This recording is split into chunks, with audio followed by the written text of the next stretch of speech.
Therefore, three gods are personified as Brahma, Vishnu and Mahesh as per Hindu consciousness.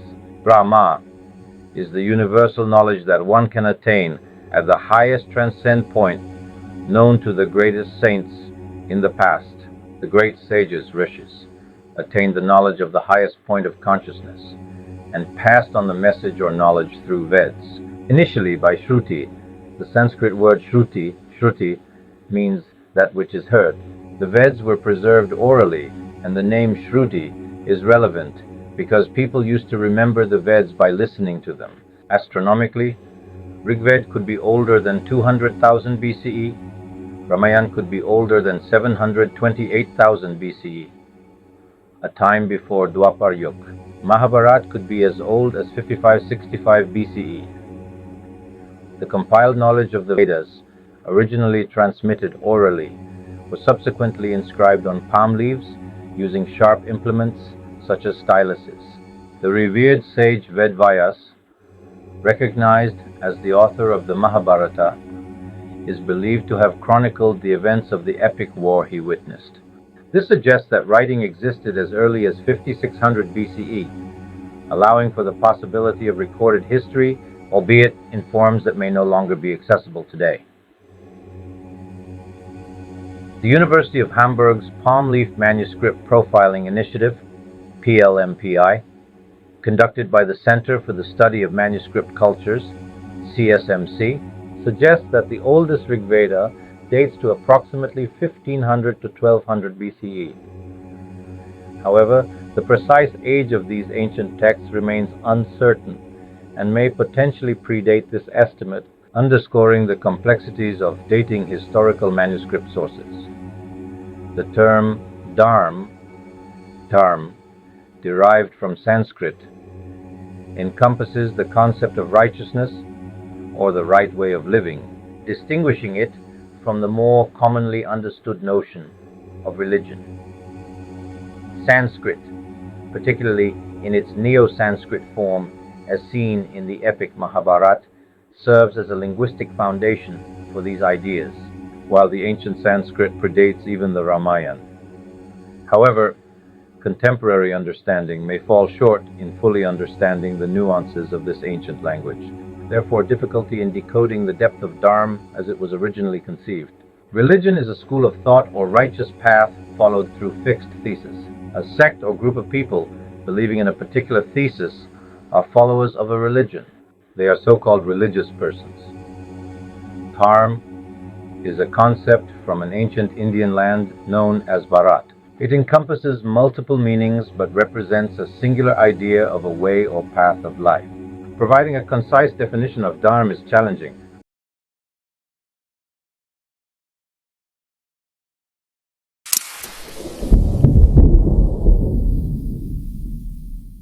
Dharma also has connotations or indications of order, and when combined with the word Sanatan, it can also be described as eternal truth. Sanatan Dharma. Same exists in the story of four Kumars, namely Sanak, Sanandan, Sanatan, and Sanat Kumar. Four Kumars are born from the mind of Brahma and reside in Janalok, the fifth realm from earth or Bhu. They are devotees of Lord Vishnu, often associated with Bhakti Yoga, which is one of the four yogas mentioned in the Bhagavad Gita. Bhakti, single-minded devotion; Gyan, knowledge; Raj, meditation until self-realization; and Karma, the action of selfless service. They roam throughout the universe, teaching without desire. Three main philosophies, Shastra in Sanskrit, in the Indian context are Shaiv, Shiv philosophy; Vaishnav, Vishnu philosophy; Vedant, based on the Vedas and Upanishads. There are many other philosophies like Shaktism, Bhagavatam, Jainism, Buddhism, Sikhism, etc., but all are intertwined. There is no single word equivalent for Dharma in Western languages or Abrahamic religions. Religion is defined as the belief in a specific God, as outlined in a holy book, accompanied by a structured system of rituals and practices. Spirituality differs from religion. It begins with the quest to uncover the truth of existence and is connected to the consciousness of the universe. The term Hindu refers to the land of 7 rivers, known as Sapta Sindhu, which is mentioned in the Rig Veda. This term evolved from the Bharat land, comprising India, Pakistan, and Afghanistan, where 7 rivers converge at one point, completing the path to the Indian Ocean. The ancient homeland of the Aryans pronounced Hapta Hindu instead of Sapta Sindhu. The name Indu or Hindu may have originated around 2000 BCE, defined by geography by the people of Iran during the evolving Zoroastrian sect. The Vayu Purana says, "He who conquers the whole of Bharatavarsha is celebrated as a Samrat." The name-derived Bharat refer to the land that comprises as Bharatavarsha to distinguish from other Varsh or continent or a mass of land. The word Bharatavarsha is mentioned in 7 Purans like Vayu, Agni, Vishnu, Linga, Brahman, Skanda, and Markandya. The word Sana in Sanskrit signifies everlasting or eternal. The timeless essence of Dharma is reflected in Sanatan Dharma, the eternal path of righteous living. This ancient tradition is also embodied in Sanatan Dharam, where Sanak means ancient. It is ever blissful, hence it is referred to as Sanatan Dharma. It remains ever youthful, thus it is called Sanat Kumar Dharma. This spirituality involves a quest for eternal bliss in the pursuit of universal consciousness.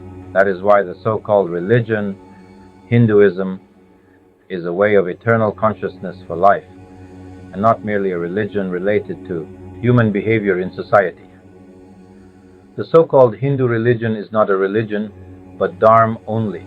Hinduism is existence of astronomy related to celestial bodies like planets, comets, stars, constellations, galaxies, and solar system.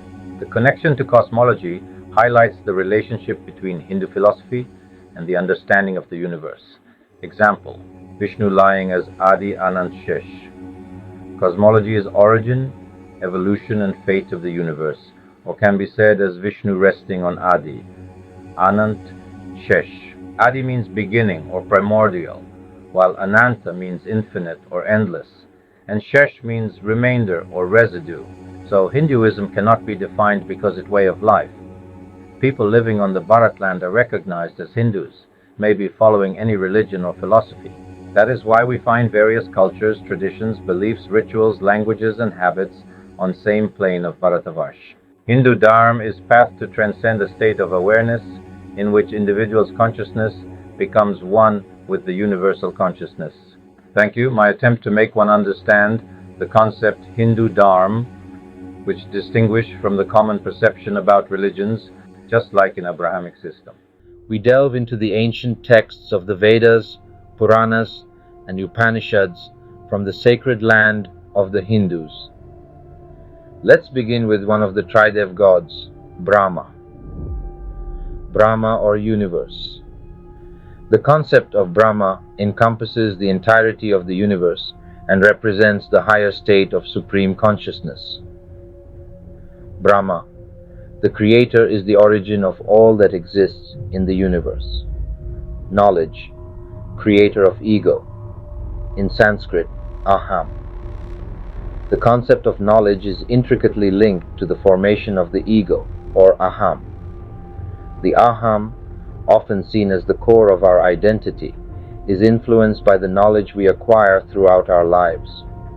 As we learn and grow, our aham evolves, reflecting our experiences and insights. Thus, knowledge serves as a fundamental creator of the ego. The concept of ego in English differs from that in Sanskrit. In Sanskrit, aham refers to self-recognition from I, while ahamkar represents a stronger form of arrogance. Brahmalok, also known as Satyalok, is revered in Hinduism as the supreme celestial realm and the abode of Brahma, the creator god, and his consort, goddess Sarasvati. In Vedic literature, cosmology is personified to provide a clearer understanding to the common people. In Hindu cosmology, The universe is structured into multiple realms known as lok. Traditionally, there are 14 loks, 7 higher realms, urdhva, and 7 lower realms, patal. In Hindu cosmology and spiritual philosophy, the 7 higher realms represent higher levels of spiritual consciousness. Bhuloka is the earthly place where humans and other beings reside.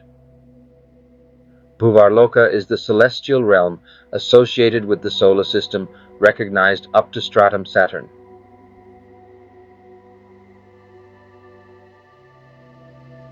Swargloka is the heavenly realm inhabited by gods and goddesses with their king Indra, a realm of pleasure and fulfillment, but still within the cycle of birth and death, samsara.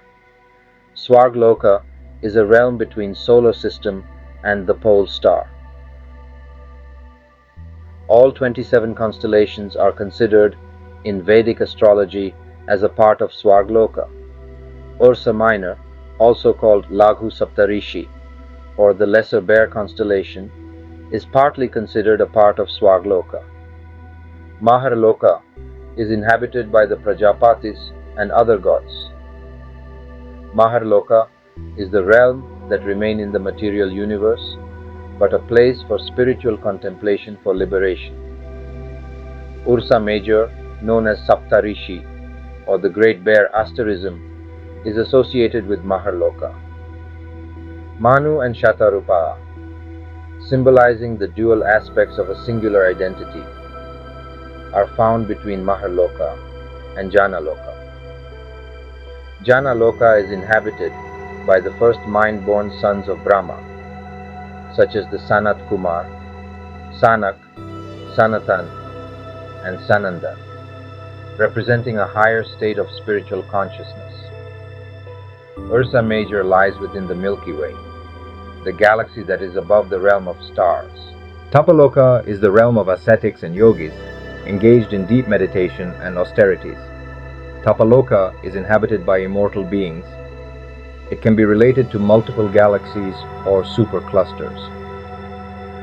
Satyaloka is the highest realm, also known as Brahmaloka, the abode of Lord Brahma. It is the ultimate destination within creation, a place of moksha, in English, liberation. Each of these realms represents physical locations, but also levels of consciousness through spiritual progress.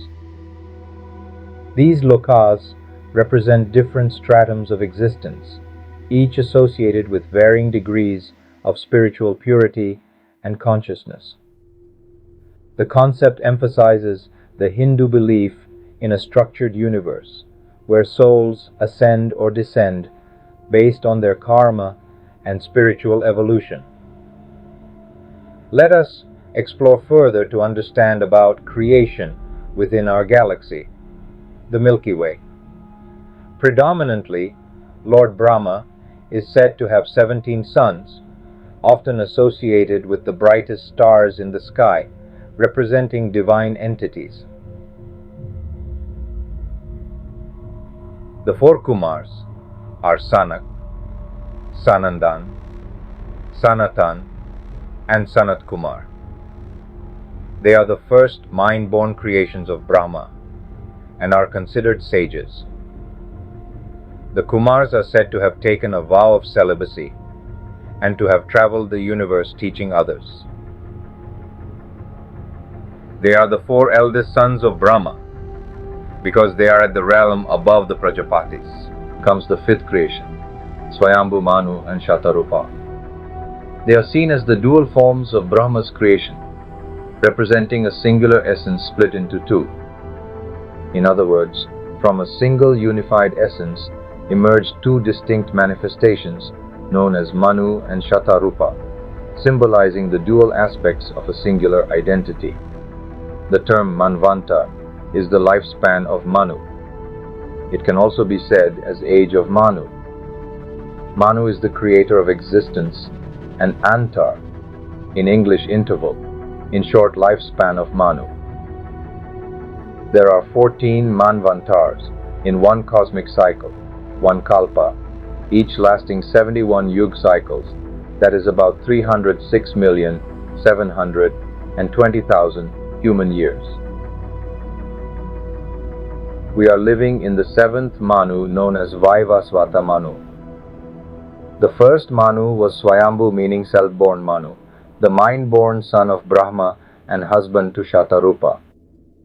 Shatarupa, meaning 100 forms, is regarded as first woman to be created by Brahma. Now we will understand the term Prajapatis.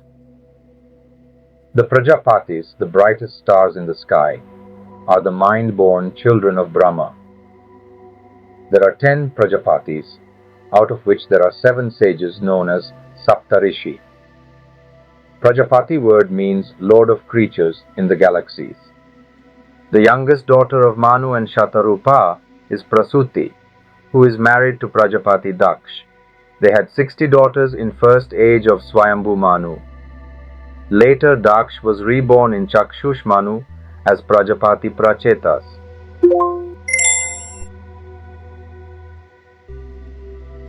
The 7 sages, known as the Saptarishi, are represented by the stars in the Ursa major constellation, also called the Great Bear.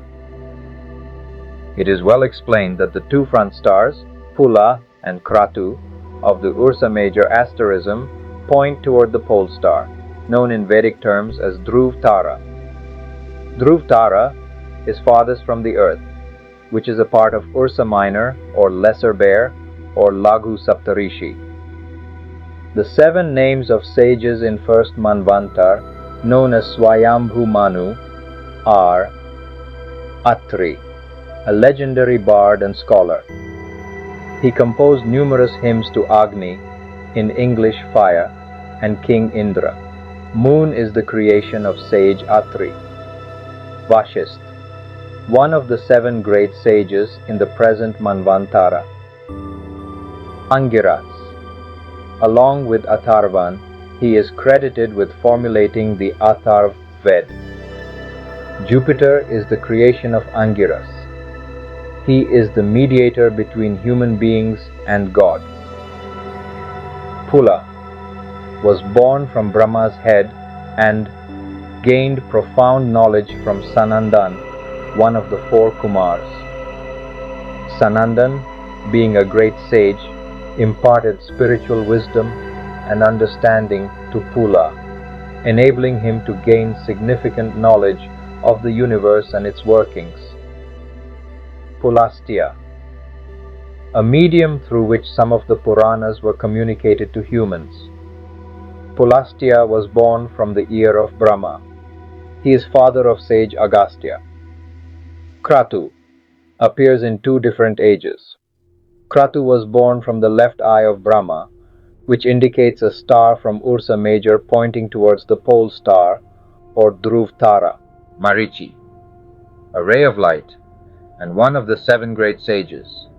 Sage Kashyap is son of sage Marichi. The rest of the 4 Prajapatis are Bhrigu, the first compiler of predictive astrology. Venus is the creation of sage Bhrigu. Narad, a Vedic sage who is devotee of Lord Vishnu. He demonstrates Bhakti Yoga.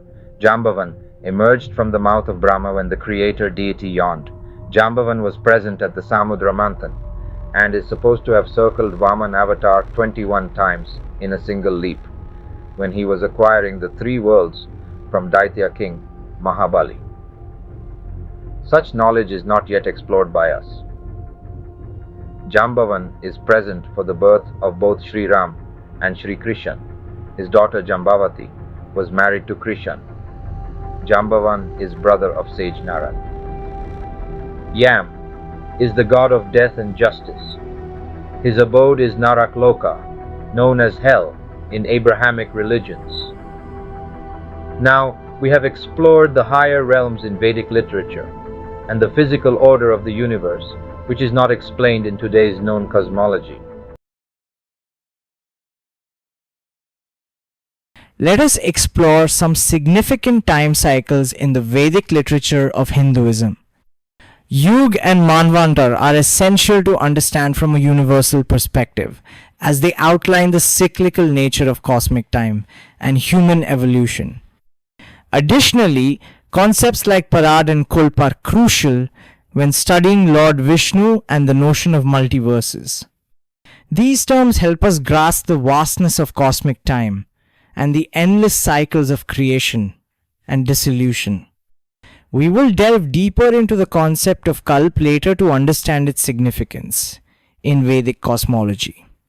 What is Yuga? Yuga is a vast period of time in Vedic cosmology, representing different stages of cosmic evolution. The term Chatur Yuga, where Chatur means four, refers to a complete cycle of four distinct yugas. First is Satya Yuga, the longest yuga, lasting 1,728,000 solar years. This is an era of truth, righteousness, and divine presence. Second is Treta Yuga, lasting 1,296,000 solar years. In this period, Dham declines slightly and humanity begins to experience divisions and conflicts, yet righteousness still prevails. Dwapar Yuga, the third Yuga, lasting 864,000 solar years. The decline of Dham accelerates and spiritual knowledge becomes less accessible, leading to greater materialism and strife. Kali Yuga, the final and shortest Yuga, lasting 432,000 solar years. This is an age of ignorance and moral decay, where Dham stands on only one leg. It is the age we are currently in, marked by conflict, greed, and spiritual decline. A complete Chatur Yuga cycle lasts 4,320,000 solar years, after which the cycle repeats, continuing the eternal rhythm of cosmic time. Now let us know what is Manvantar. Manvantar is a cosmic time cycle, each ruled by a Manu. Sometimes the term Manu is also used to refer to the entire cycle itself. Each Manvantar consists of 71 Yuga cycles, known as Chatur Yugas, which include the four Yugas. Satya Yuga, Treta Yuga, Dwapara Yuga, and Kali Yuga, progressing in a 4:3:2:1 ratio, with each age being 1/4 shorter than the previous. A Yuga has three phases. Yuga Sandhya, a dawn, the transition period before the main Yuga begins.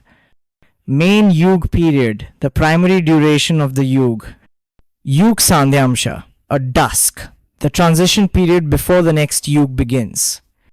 Each twilight, whether dawn or dusk, lasts 1/10 of the main Yuga period. The total duration of one Manvantar is 306,720,000 solar years. At the end of each Manvantar, a Manvantar Sandhya is equal to a Satya Yuga cycle occurs, marking the transition from one Manu's rule to the next. We are currently in the 7th Manvantar, known as Vaivasvat Manvantar, within a total cycle of 14 Manvantars. The first Manvantar was Swayambhu Manu, preceded by Adi Sandhya, the primordial dawn.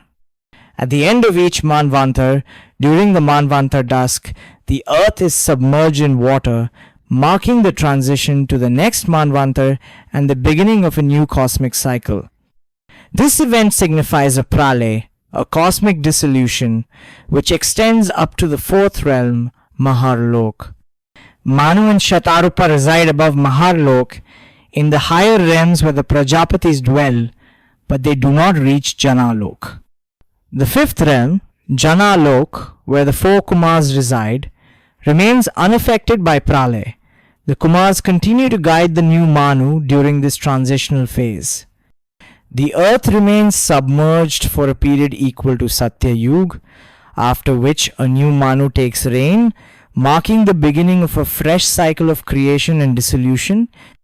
During this transition, all deities, Saptarishis, and beings from the previous cycle are replaced. This is why the names of stars, such as those in the Saptarishi constellation, change with each Manvantara.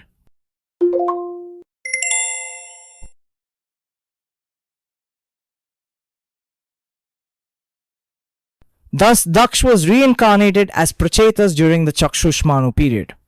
In this birth, his wife was Asikni, whose name means night or darkness. This union symbolizes the balance of creation, where the efficient creator, Daksh, and darkness, Asikni, come together to generate diverse life forms, continuing the cosmic cycle. As Prajapati Daksh in his Pracheta's incarnation, he initially followed Brahma's instructions by creating beings from his mind. However, he later adopted sexual reproduction as a more effective means of creation. With Asikni, Prajapati Daksh fathered 10,000 Haryashvas and 10,000 Savalashvas, who were destined to procreate. However, the divine sage Prajapati Narad Muni chastised them for their childlike approach, questioning how they intended to produce offspring without first understanding the surface of the earth and its circumference. He warned that ignorance in creation could lead to imbalance. Seeking knowledge, the Haryashvas followed the path of the wind and never returned. The Savalashvas ventured to explore the boundaries of the earth, but they too never came back. This signifies that Brahma's ordained course of creation remains unchanged in every Manvantara, ensuring the cyclic continuity of cosmic order. Now, let us explore what is Kalpa or Kalp. One Kalp time cycle is a day of Brahma, which lasts for 4.32 billion solar years. One Kalp is equal to 14 Manvantars. The next Kalp is a night of Brahma, lasting the same duration as the day of Brahma, during which only darkness prevails. A Kalp is followed by a Pralay of equal length, which together constitute a day and night of Brahma. A month of Brahma contains 30 such days and nights, or 259.2 billion solar years. There are 12 months of Brahma, constitutes 1 year or 360 days. 100 such years is life of Brahma, called as Mahakalp. We are now in the Shveta Varaha Kalp, or the first day of his 51st year. At the end of Mahakalp, the entire universe will be annihilated by fire. This is the end of Brahma period, called as Mahapralay. We are currently in the 7th Vaivasvat Manvanpantar, the 28th Chatur Yug out of 71. We are in Kali Yug, which lasts 432,000 solar years and have completed approximately 7,000 years. There are 425,000 solar years remaining in Kali Yuga, after which the 29th Chatur Yuga will begin. The current Manvantar will conclude at the end of the 71st Chatur Yuga. I would like to share some key information from the Puranas. According to the Vayu Purana and Matsya Purana, Avatar Ram appeared at the end of Treta Yuga in the 24th Chatur Yuga cycle. The Padma Purana states he also appeared in the 27th Yuga cycle of the last or the 6th Manvantar. According to Vayu Purana, Vaman's third appearance was in the 7th Treta Yuga. According to the Vishnu Purana, Kurma Purana and Shiv Purana, a different Rishi Vyas comes at the end of each Dwapar Yuga to write down Ved, in English knowledge, to guide humans in the degraded age of Kali Yuga. Building on our previous discussion, we now explore the creation of the universe according to the Veds and Puranas. Before diving into the process of creation, it is crucial to understand the 7 higher realms and the cosmic time cycle. Swayambhu, the self-born, is also Brahma, the universe, so named because he is said to have emerged from a golden egg, as stated in the Manu Smriti and Srimad Bhagavatam, while the Mahabharata refers to him manifested from the lotus that emerged from Lord Vishnu. The Nasadiya Sukt begins with the statement. First, Shloka, then There was neither non-existence nor existence. There was no space then, nor sky above. What covered it? Where was it? In whose protection? Was there then cosmic water, in depths unfathomable? The Nasadiya Sukt ponders existence before creation of sky, no air, no water. There was, or was not, something, yet none can say what, where, or how it was covered. The Big Bang Theory says that the state of singularity in unknown realm of infinite density, much like the enigmatic cores of black holes. In physics, a singularity is a point in space-time where the gravitational field and density of a celestial body are infinite. This means that space and time no longer operate as they do normally. When a galaxy or massive star collapses into a black hole, it compresses matter to an extreme density. Some other theories propose that the matter absorbed by black holes could be stored or even funneled into another universe or a future cosmic cycle. While the traditional Big Bang Theory describes the universe as originating from a singularity and expanding outward, some theories suggest that black holes might play a role in the cosmic cycle. The Big Bang Theory does not explain the very first creation of the universe. Big Bang emerges from the remnants of the previous universe. It applies only after the existence of universe, particularly to the life cycle of stars and galaxies, including their death and rebirth. The idea of a deep, unfathomable void before creation has parallels with modern cosmology, where the early universe was a singularity or quantum fluctuation before expansion. The reference to cosmic water in the Vedas is a poetic and philosophical way of describing the primordial state of existence. Second shloka. Then there was neither death nor immortality. Day was no different from night. The one that breathed windless with inherent power, therefore, was that one then, and there was no other. The Nasadiya Sukt states, before creation, the concepts of life and death did not exist. There was no cycle of birth and decay. There was no separation of light and darkness, no celestial bodies to mark time. It refers to a singular, self-existent force that existed beyond material reality, sustaining itself without external elements like air. Only this primordial entity or force existed with nothing else alongside it. Third shloka. At a point, there was only darkness, wrapped in darkness, concealed, inseparable, unstable. It was all the cosmic water. The unborn enclosed in void was concealed with whatever exists. Arose at last the mighty one, born of the power of heat. The Nasadiya Sukt describes darkness wrapped in darkness, which can be linked to dark energy wrapped in dark matter. The matter is inseparable and unstable. A sudden fission occurs due to heat, bringing forth light and energy from dark matter. Thus, creation begins. Dark matter and dark energy are mysterious substances that affect and shape the cosmos, and scientists are still trying to figure them out. Dark matter makes up about 27% of the universe's total mass and energy. Combined with dark energy about 68%, these unseen forces account for 95% of the universe. The remaining 5% consists of normal matter, like stars, planets, and everything we can see. Fourth shloka. At first, the desire developed, churning the foundation. That was the primal seed born of the mind. The bond of existence he found in non-existence. The sage, in his heart, was searching through knowledge.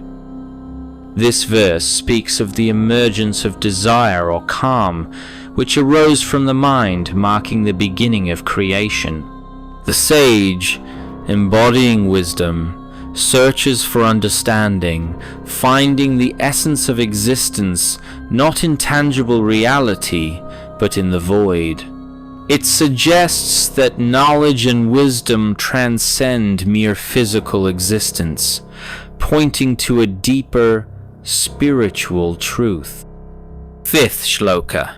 And they have stretched their cord across the void, and what was below exist, and what was above exist, was the great creator of fertile seed. Self-manifestation was below the effort, beyond. This verse symbolizes the divine force that bridges the void, creating the several realms. The fertile seed represents the origin of creation, with the creator transcending effort, manifesting existence effortlessly. It highlights the mysterious and powerful nature of creation, where everything emerges from the divine, transcending all efforts or limitations. 6th shloka. Who truly knows what in this world about which one can say whence it all came and how distinct creation happened? The gods themselves are later than creation, so who else then knows whence it came into existence? This verse reflects the ultimate mystery of creation. Even the gods, beings of great power, were born after the universe was created. It questions the very origin of existence, acknowledging that no one, divine or mortal, can truly know how or where creation began. It underscores the ineffable nature of the universe's origins, leaving the mystery open and beyond human understanding. 7th shloka. Whence all comprehensive creation happened from its origin, whether he manifested it or whether he did not, who supervises it all from the highest heaven. Indeed, he really knows, or maybe even he does not know. The Nasadiya Sukt ponders when, why, and through whom the universe came into being in a contemplative tone, and provides no definite answers. It raises the possibility that even the highest being who governs the universe might not fully grasp the mystery of its own origin. Rather, it concludes that the gods too may not know, as they came after creation, and that even the highest supervisor of that which has been created in the highest realm may or may not know. Now we have understood Nasadiya Sukt, what it is, what it means.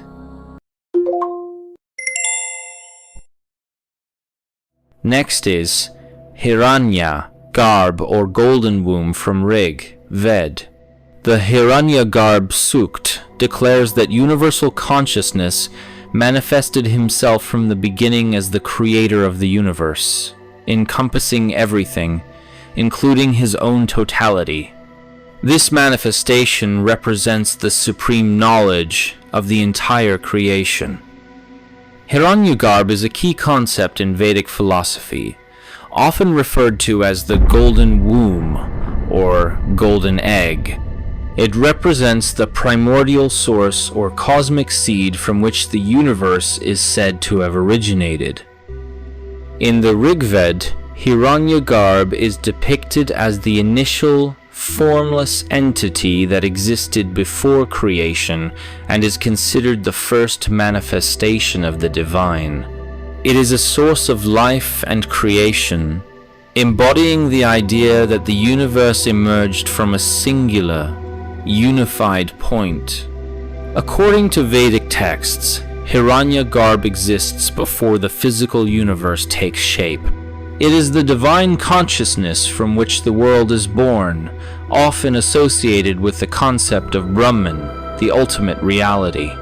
Hiranyagarbha is said to have been the force that sparked the creation of the cosmos. The concept of Hiranyagarbha connects with the idea of a unified cosmic consciousness that transcends time and space. The Matsya Purana explains that in the beginning there was nothing, neither moving nor static. Then, Swayambhu, the self-manifested being, arose, a form beyond the senses. He first created the primordial waters and established the seed of creation within them. This seed transformed into a golden womb, Hiranyagarbha. Swayambhu then entered that egg. After understanding creation from Hindu texts, one may contemplate the application of fission theory to the universe's expansion. The concept of the self-born appears repeatedly in the Veds and Purans. Dark matter itself does not emit, absorb, or reflect light, making it invisible to our direct observation. Its presence is only inferred through its gravitational effects on galaxies and cosmic structures. Unlike fission, dark matter does not interact with light in the same way. It can be contemplated that dark energy is wrapped in dark matter, as stated in Nasadiya Sukt. Matter, at its core, is both inseparable and unstable.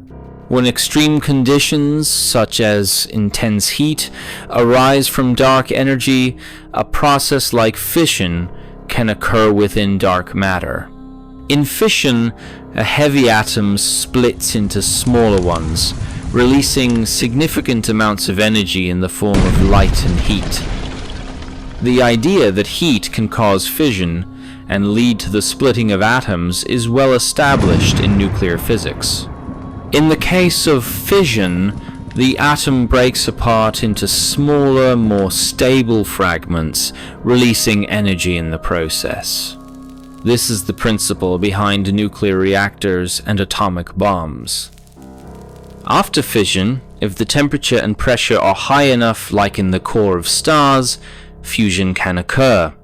Fusion is the process where two light atomic nuclei, typically isotopes of hydrogen, combine to form a heavier nucleus, releasing even more energy than fission.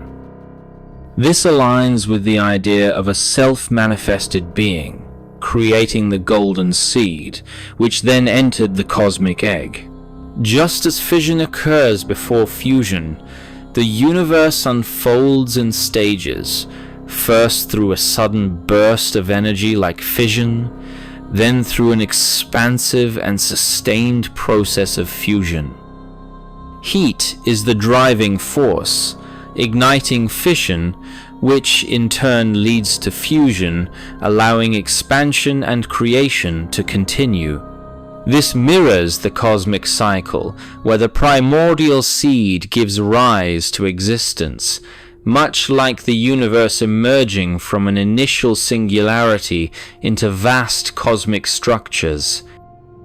In verse of the Rigved, it is described Hiranyagarbha as golden embryo or cosmic egg that was born from the waters containing everything, which produced 4 Kumars, Swayambhu Manu, and Prajapatis. It then created mind, desire, and heat. Prajapati created the universe with Vaha, the goddess of speech, knowledge, and creativity. This is how creation began, and different realms were established with Dharma. Now, we shall explore the nature of Savitur. Who is Savitur, and what does he represent? Is he merely a celestial body, or is he a divine force governing cosmic order? Let us delve deeper into his significance according to the Veds and Purans. Savitur is one of the important Adityas, born out of the union of Aditi and Rishi Kashyap. Savitur can be contemplated as the son of many suns, with a vast solar system revolving around it. The name Savitur originates from the Gayatri Mantra and various other verses in the Rig Veda. Though his characteristics resemble the sun, he is not the sun of our solar system, but rather the divine influence and power behind it. The Gayatri Mantra is dedicated to Savitur, one of the principal Adityas. Savitur is mentioned 35 times in the Rig Veda. According to Vaivasvata Manu, his father is Rishi Kashyap and his mother is Aditi, the celestial mother of the Adityas. Aditi is associated with space and mystic speech, Vacha. This suggests that Savitur exists between Maharloka and Swargloka. Maharloka is the abode of Prajapatis, while just below it lies the realm of the Saptarishis or Ursa Major, where Rishi Kashyap is one of the brightest stars. Savitur is a beneficent protector god, governing both the mobile and immobile, upholding all existence. This leads to the contemplation that Savitur could be the son of many solar systems. Savitur assisted Indra in shaping the universe. No being, not even Indra, Varun, Mitra, Aryaman, Rudra, can resist his will and independent dominion. This suggests that Savitur resides just above Swagloka, or it is the center of the Milky Way galaxy. What is Aditya? What does it mean? The Adityas are the 12 sons of Aditi and Kashyap. Among them, Surya represents the sun in our solar system. The Adityas uphold both the movable and immovable Dham, maintaining the laws of nature and universal order. First, let us learn about the children of Aditi, known as the Adityas. They include the ideal sun, King Indra, Varun, Parjanya, Mitra, Ansh, Pusan, Dhatri, Aryaman, Surya, Savitur, Bhaga, and Vaman, the Vishnu avatar. All are praised as equal, divine, and gods of creation. Aditi is portrayed as the mother of societal deities. Aryaman, the third son of Rishi Kashyap and Aditi, is the protector of the Milky Way galaxy. He is depicted as the mid-morning sun disk. In the Rig Veda, Aryaman is described as the guardian of mares and stallions, with the Milky Way considered his path. Let us explore more about sun or Surya. Other names of Surya in ancient Vedic literature include Aditya, Arka, Bhanu, Savitur, Pushan, Ravi, Martanuja, Mitra, Bhaskar, Prabhakar, Kathiravan, and Vivasvat. We are currently in Vaivasvata Manu or 7th Manva Jantar, where Surya is named as Vivasvat. It is quite astonishing to learn about the 12 names of Surya. Are these names linked to different solar systems within the Milky Way, or do they represent Surya in different timelines of Manvantara? This remains a subject of contemplation, as the Adityas are cosmic forces governing universal order beyond just our solar system. One thing is certain from the Vedic texts. The Adityas are born with different names in various timelines, such as Manvantaras. As creation unfolded, different Adityas emerged in different yugs and Manvantars. Aditi, one of the wives of Rishi Kashyap, appear across multiple Manvantar, while others emerge anew in different eras. As of January 2025, astronomers have confirmed 4,354 planetary systems outside of our solar system. Before we conclude, let us delve into the Gayatri Mantra and explore its meaning. In Sanskrit, Om Bhur Bhuvah Swah Tat Savitur Varenye Bhargo Devasya Dhinhi Dhiyo Yo Na Prachodhyat. the divine realms, Earth, planetary system, and Swarg above, we meditate upon that supreme light of Savitur, the divine sun.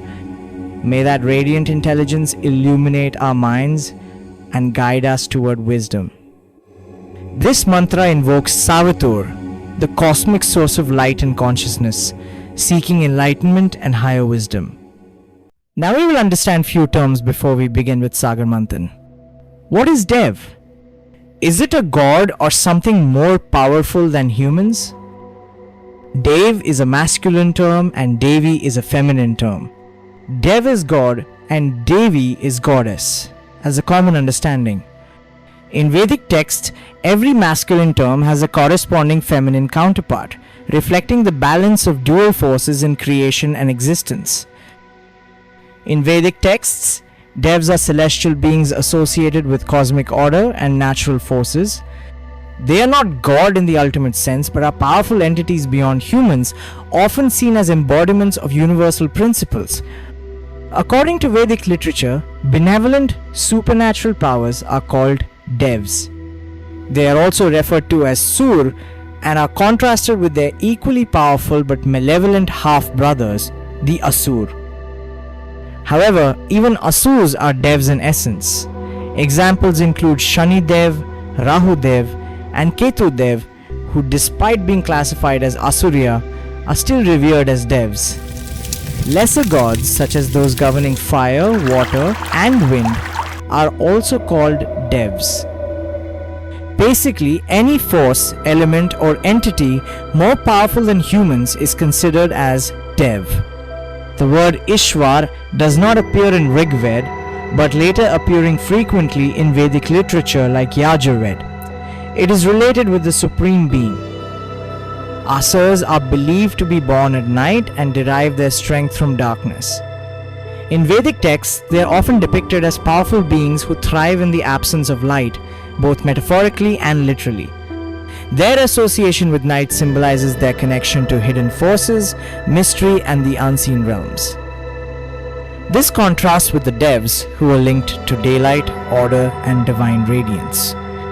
The concept reflects the eternal struggle between opposing cosmic forces like light and darkness, knowledge and ignorance.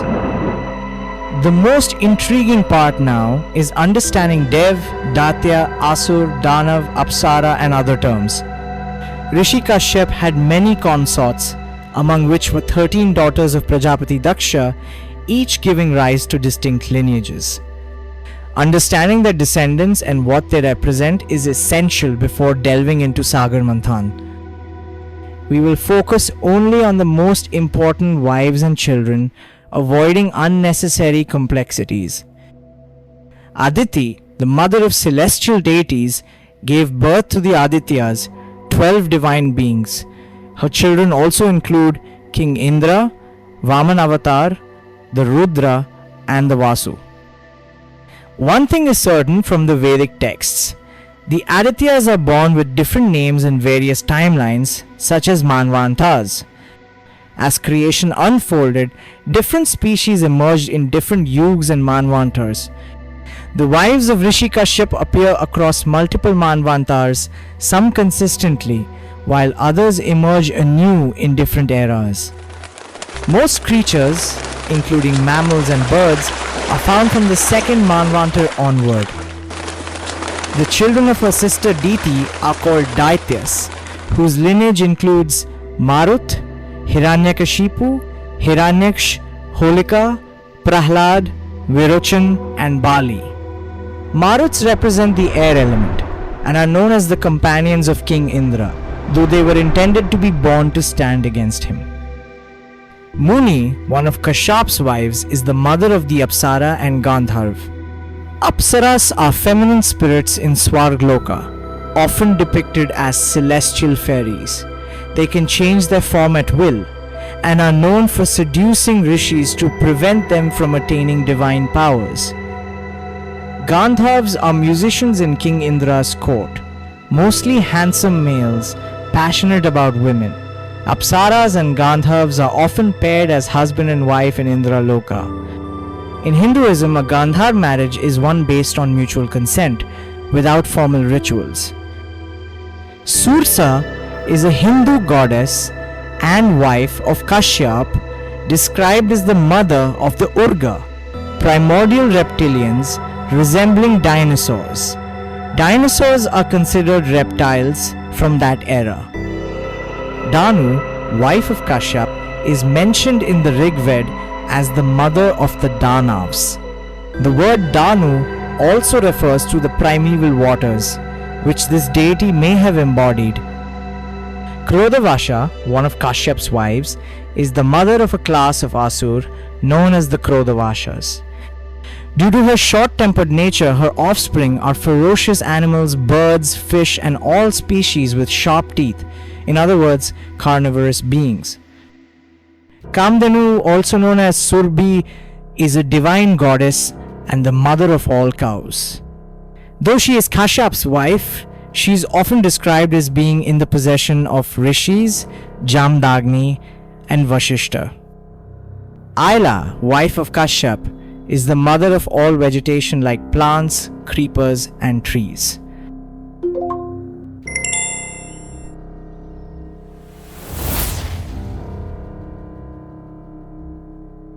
Kadru is the mother of the Nag, a race of serpents. Her well-known children include Vaski and Thakshag. She had an uncordial relationship with her elder sister Vinata, another wife of Kashyap.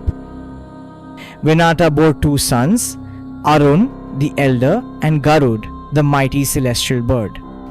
Arun is referred to as the rays of the sun, possibly including gases and a complex system of magnetic lines of force. Garud is described as the one who is fast, who can shapeshift into any form and enter anywhere. He is a powerful creature in the epics, whose wing flapping can stop the spinning of Swargloka, Earth, and Patal Loka or Hell. Garud becomes a literal embodiment of the idea, and the self who attached to and inseparable from the Lord Vishnu. Garud symbolizes the vast celestial bodies with cosmic storm, vulture-shaped, possibly at the boundary of universe or a path leading to Vishnu's abode. Depicted as vehicle of Vishnu, he is the half-brother and enemy of the Nags, the serpent children of Kadru. Garud is more powerful than King Indra and all the devs combined at Indra Loka. Our current knowledge is not yet advanced enough to fully understand or decode Garud.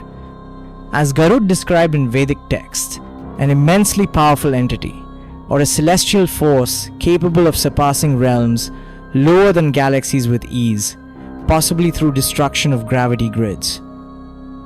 Nags are also not easy to decode but can be contemplated as invisible lines of gravity holding celestial bodies together in a thread-like structure.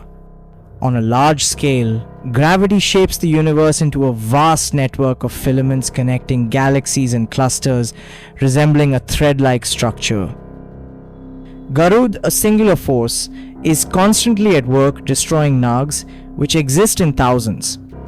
This can be contemplated as one supreme force depleting the gravity grids, yet not entirely but allowing the universe to expand, while preserving balance and maintaining universal order of Dham. Throughout various Hindu texts, there is a natural alliance between the Daityas, Asurs, and Danavs, often fighting against Indra and his allies, the Devs. This ongoing conflict led to the categorization of Devs as the benevolent, powerful group and their opponents as Asurs. Devs symbolize light, while Asurs represent darkness, reflecting the cosmic struggle between order and chaos. Rakshas and Yaksh are characteristics found in human beings, often symbolizing opposing traits like mischievous and benevolence. They do not have a direct significance in the cosmic creation but represent forces that influence human nature and behavior. They are found on the realm of Earth. Recently, fossils of Vaski indicus were discovered in a lignite mine located in Kutch, a region in the state of Gujarat, India. This ancient snake originated when the Indian landmass was isolated and later dispersed into North Africa after India's collision with Asia 50 million years ago. Vaski shares characteristics with pythons. Takshak is known for its ability to glide through the air and is considered one of the most venomous snakes. Airavat, one of the 8 elephants guarding the universe's 8 zones, is the primary vehicle of King Indra. It has 4 tusks, 7 trunks, and a white complexion, resembling a mammoth from Pleistocene epoch. Now let us understand about the divine architecture of universe. Asurs, a prominent Danav, was a master of Maya, an illusion, and renowned for his illusionary architecture. He was a rival to the divine architect Vishvakarma and is often linked to Ravan, who also mastered the art of illusion. Asurs is credited with writing the Surya Siddhant, but he is best known for his architectural brilliance, creating grand structures imbued with mystical deception. In some parts of the Rig Veda, Vishvakarma is described as the personification of ultimate reality, the creative force present in all beings, living and non-living. He is revered as both the architect and divine engineer of the universe, existing beyond time itself. Before concluding, let us also know about healing. Dhanvantari is a divine figure in Hinduism, revered as the god of medicine and Ayurveda. Dhanvantari is mentioned as a healer and physician of the gods, associated with health and well-being. He is described as an avatar of Lord Vishnu and the celestial physician. According to the Bhagavad Puran and Vishnu Puran, he emerged from the Sagar Manthan, or churning of the cosmic ocean, carrying the Amrit, an elixir of immortality in a golden pot. Stay with us as we unveil the deeper mysteries hidden within this grand celestial churning. In the eternal cycle of creation, preservation, and destruction, there are moments when the cosmic order is disturbed.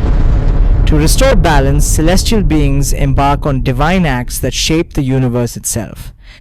One such legendary event is Sagar Manthan, the churning of the cosmic ocean. This grand event is not just mythology, but a deep spiritual allegory. And from this churning emerged something so powerful that it led to the world's largest spiritual gathering, Kumbh. Sagar Manthan not only gave birth to Kumbh, where millions gather in search of spiritual elixir, but also to Maha-Shivratri, a night dedicated to the ultimate cosmic consciousness, Shiv, the eternal. Why did Sagar Manthan happen? The story begins in the distant past when a great crisis struck the Devs.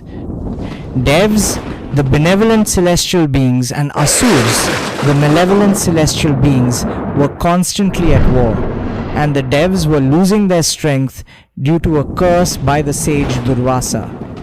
He inherited Shiv's fiery nature, deep asceticism, and unpredictable temperament. Just like Shiv, he had both destructive anger and boundless blessings depending on how people approached him. One day, sage Durvasa, known for his short temper, was walking through the heavens when he met Indra, the king of the Devs. As a mark of respect, Durvasa gifted Indra a divine garland blessed with immense spiritual energy.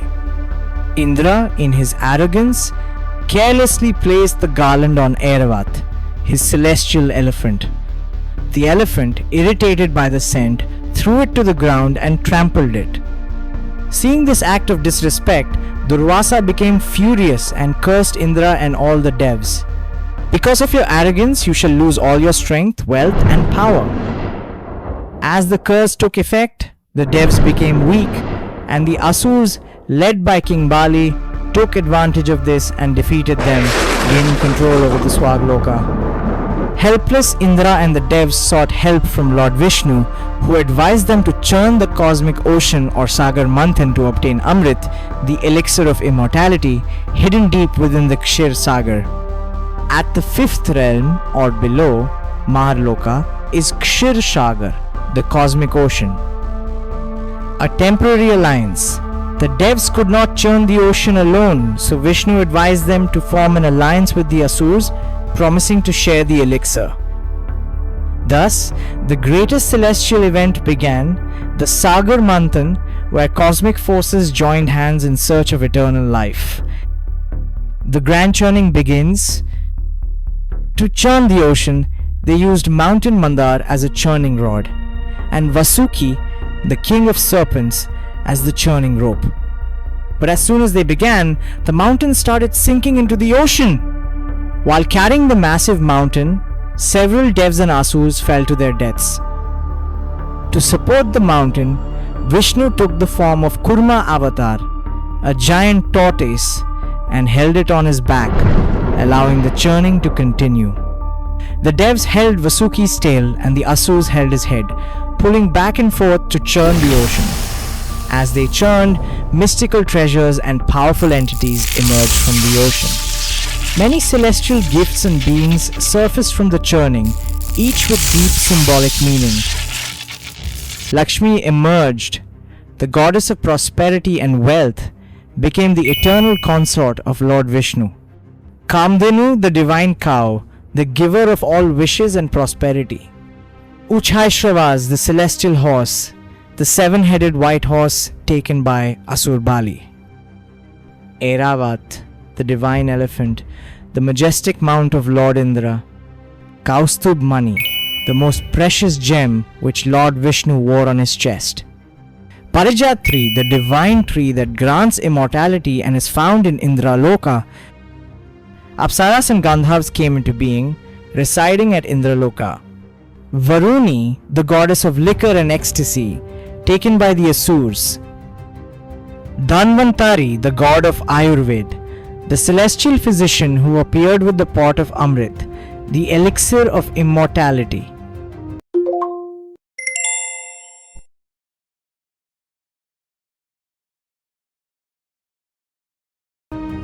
But before Amrit could be distributed, something unexpected happened, a disaster that only Lord Shiv could prevent.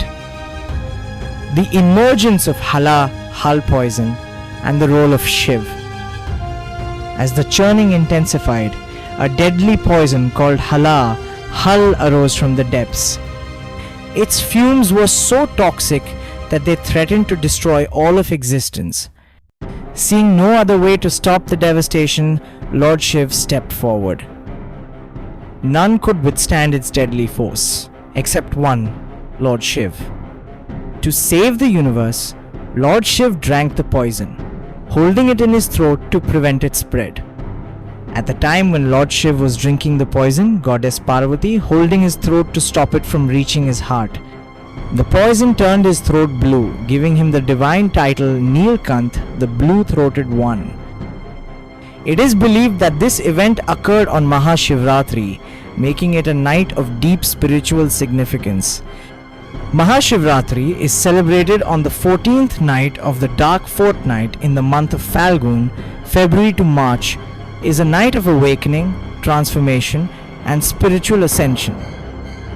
Maha-Shivratri marks the divine union of Shiv and Parvati, symbolizing the balance of consciousness, Shiv, and energy, Shakti. According to yogic traditions, the planetary alignments create an upward energy flow, making this night ideal for meditation, self-reflection, and spiritual awakening. Maha-Shivratri represents Shiv's role in cosmic preservation, just as the Kumbh Mela represents the periodic cleansing of karma and the soul. And Shiv represents stillness and the dissolution of ego. How the battle for Amrit started and the origin of Kumbh Mela. Finally, the Amrit emerged, carried by Dhanvantari, the divine physician. But as soon as the Asurs saw the Amrit, they seized it and ran away, leading to a great celestial battle. To prevent the Asurs from getting Amrit, Vishnu took the form of Mohini, a beautiful enchantress damsel, and distracted the Asurs. In the meanwhile, Jayant, son of King Indra, ran off with the Amrit. The sun, the moon, the Jupiter, and the Saturn went along to protect Jayant and the pot of Amrit. During this battle, drops of the elixir fell on 4 places: Prayagraj, Haridwar, Nashik, and Ujjain. Jayant ran for 12 days, and as 1 day of the devs is equal to 1 human year, that is why Mahakumbh Mela is celebrated at these locations every 12 years. It is based on the relative positions of the Sun, the Moon, and the Jupiter in Aquarius zodiac sign. The detailed decoding of Mahakumbh Mela has been explored in our earlier videos. These 4 places became sacred pilgrimage sites, and thus every 12 years the Grand Kumbh Mela is celebrated at these locations, marking the celestial event of divine grace. The battle continued. Mohini enchanted the Asurs into submitting to her terms. She made the Devs and the Asurs sit in 2 separate rows and at first distributed the elixir among the Devs, who drank it.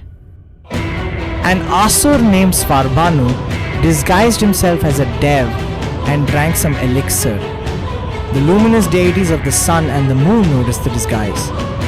They informed it to Mohini, and she cut off the head of Svarbanu with Sudarshan Chakra. His head was called Rahu and his body Ketu, symbolizing North Lunar Node and South Lunar Node respectively. Since then, Rahu and Ketu became shadow planets, causing eclipses to take revenge on the sun and moon. In Vedic astrology, Rahu and Ketu follow an 18-year cycle, always 180 degrees apart, aligning with the moon's precessional orbit and the lunar node's rotation on ecliptic plane of Earth. Mohini distributed the entire elixir of immortality amongst the Devs, and Vishnu assumed his true form, departed to his abode. Realizing that they had been deceived, the Asurs engaged in combat with the Devs. Rejuvenated by the Amrit, the Devs emerged victorious and exiled the Asurs to the Patal Loka, regaining Svargloka.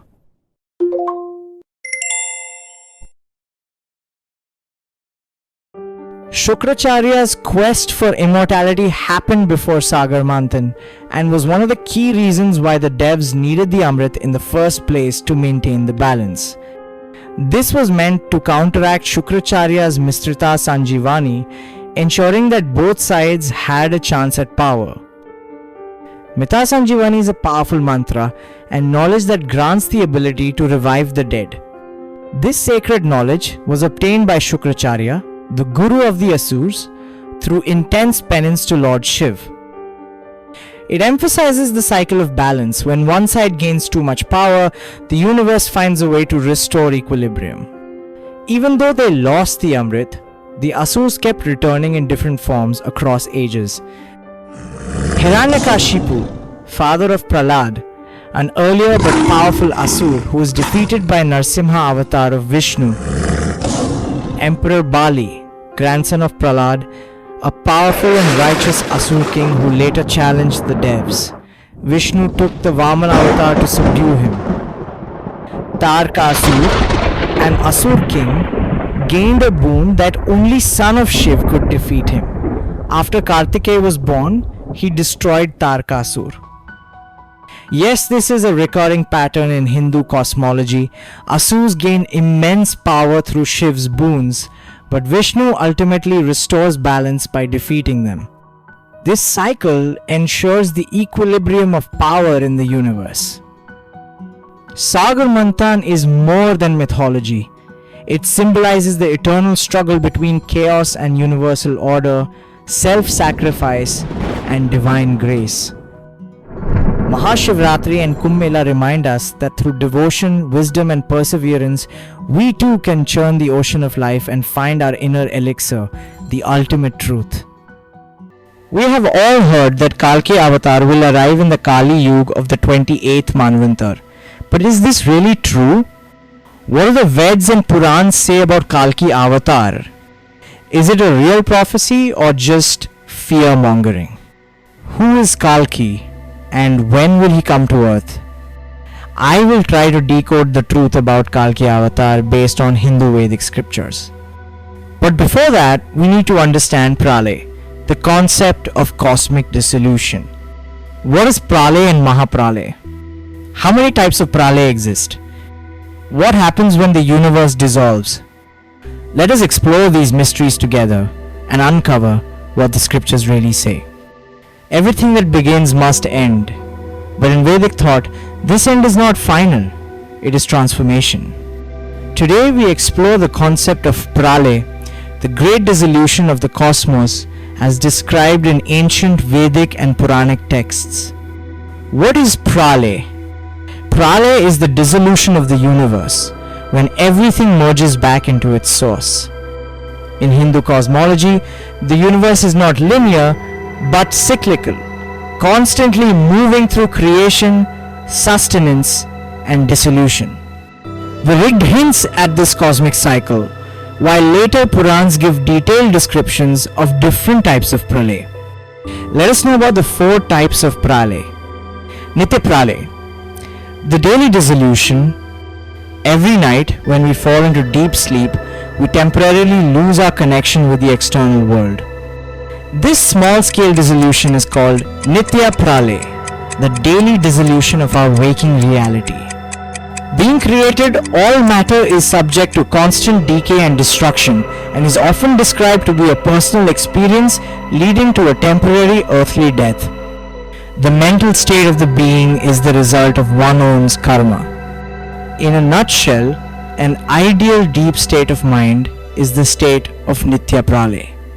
Naimittik or Brahma Pralay, the cyclical dissolution.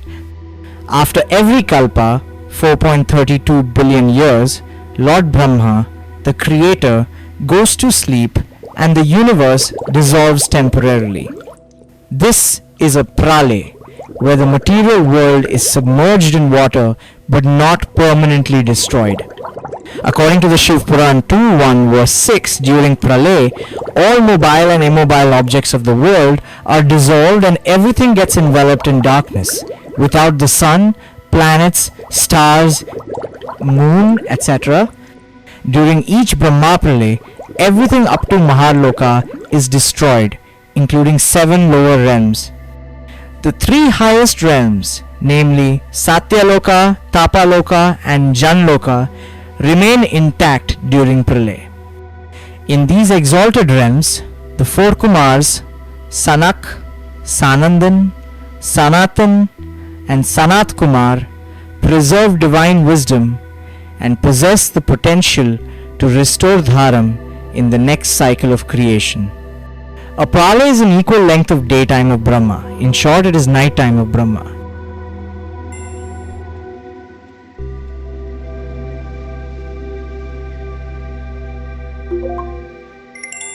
Prakritik Pralay, the total dissolution. The term Mahapralay stands for Great Dissolution and is synonymous with the Prakritik Pralay. When the entire cosmos dissolves into its primordial state, back into Mool Prakriti, the primordial nature, it is known as Prakritik Pralay. This occurs at the end of Lord Brahma's lifespan, which lasts 100 kalpa or 311,040 billion solar years. When the ether or akash is consumed by the flames of fire, the powerful winds scatter the remnants. The vayu or cosmic winds carry away whatever remains. Wind and sound permeate all of existence, merging seamlessly with fire as they absorb its attributes. When wind comes into contact with ether, it loses its elemental potency, causing ether alone to consume vacuum. This is the death of Brahma, the dissolution of the universe itself. A great cosmic fire emerging from Lord Shiv's third eye ignites the final destruction, engulfing all creation in flames. As the elemental dissolution begins, the cosmic waters rise, submerging and dissolving the material world. Guna, a Sanskrit word, attributes of nature, dissolve into the cosmic ocean, while ras, a Sanskrit word, flavors of quality, is consumed by fire. When the ether is devoured by the raging flames, the vayu cosmic winds scatter the last remnants of existence. Wind and sound spread through the void, merging with fire, absorbing their attributes and becoming one. Finally, as vayu touches ether, it loses its elemental potency, allowing ether alone to consume the vacuum, leaving behind absolute nothingness. Consciousness, shrouded in darkness, engulfs the universe, only to be overtaken by Buddhi, the cosmic intelligence. At this juncture, the 5 main elements like ether, wind, fire, water and earth, called as Panch Maha, Bhut of Prakriti or nature, begin their reformation, merging back into their primordial essence. The Hiranyagarbh, the golden womb of Brahma, the seed of creation, dissolves into the infinite cosmic waters surrounding Prakriti. As dissolution reaches its peak, Prakriti fuses with Purush or consciousness, absorbing cosmic intelligence into its essence until all distinctions vanish and existence merges into the infinite Brahman, the ultimate unchanging reality. Once again, dark matter envelops dark energy, concealing it within. When Mahapralay occurs, the entire 14 realms, 7 dweeps, and every last trace of existence are completely dissolved. Everything merges into Prakriti. The entire universe collapses back into unmanifested nature, Mool Prakriti. The cosmic elements return to their primordial state, and an all-encompassing darkness engulfs everything, leaving only the unmanifest primordial nature in a state of absolute stillness. In Vedic thought, destruction is not negative. In fact, it is a necessary force for renewal. This is why Lord Shiv, the destroyer, is also the most compassionate. His dance, the Tandav, symbolizes the cosmic cycle of destruction and creation. At the end of Mahapralay, Lord Vishnu rests on Anant Shesh in the cosmic ocean, holding within him the potential for the next creation. When the time is right, Brahma emerges from Vishnu's navel, and a new cycle of creation begins. Atyantik Pralay, the liberation from illusion. The rarest form of dissolution is Atyantik Pralay, not of the universe, but of the individual soul. When one attains moksha, they are freed from the cycle of birth and death forever. Atyantik Pralay refers to the ultimate liberation, the dissolution of one's individual sense of self. It is attained through the realization of the divine, a state where one loses themselves in selfless service to the Paramatman, the Supreme Soul. This profound transformation comes with the recognition that the cause and effect dynamics of the material world are merely Maya, an illusion. Anything that has a beginning and an end is by nature impermanent and therefore not ultimately real. To transcend this illusion, one must conquer avidya, ignorance, by realizing that there is no separation between the individual Atman self and the Paramatman, Supreme Soul. When this ultimate truth is finally realized, the sense of self dissolves, merging completely with Brahman, the eternal and infinite reality, thus bringing about complete liberation or moksha. Scientific parallels, the Big Crunch, and the oscillating universe. Modern science suggests the universe might expand until it collapses back into a singularity, a theory known as the Big Crunch. Some even propose an oscillating universe, much like the Vedic cycles of creation and Pralay. Pralay is not the end, it is completion and transition. Just as night gives way to day, destruction makes way for new creation. The ancients saw beyond the temporary and recognized the eternal rhythm of existence. Perhaps Pralay is not something to fear, but something to understand. After all, endings are just the beginning of something new. Now let us get back to know about avatars of Vishnu. We are currently in the 7th Manvantar, the Vaivasvat Manvantar, ruled by Manu Vaivasvat. The 10 avatars of Vishnu in the current Vaivasvata Manvantar. In the present Vaivasvata Manvantar, Lord Vishnu is believed to incarnate in different yugs to restore Dharam and maintain cosmic balance. The most well-known incarnations are the Dashavatar, 10 avatars, each appearing in a specific yug. Matsya Avatar, the fish, Sandhyamsa of Kali Yuga. Event took place in Chakshush Manu or 6th Manvantar of 71st Chaturyuga. Significance is rescued the sacred Vedic scriptures and saved mankind from a great deluge.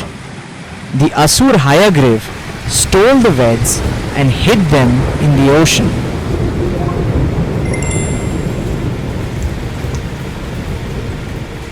Lord Vishnu took the form of a great fish to retrieve the scriptures. It warned King Satyavrata, who later became Manu, about the great flood and helped him preserve life. It is evolution of life from water, as per both Puranic and evolutionary perspectives. Kurma Avatar, the tortoise, Satya Yuga.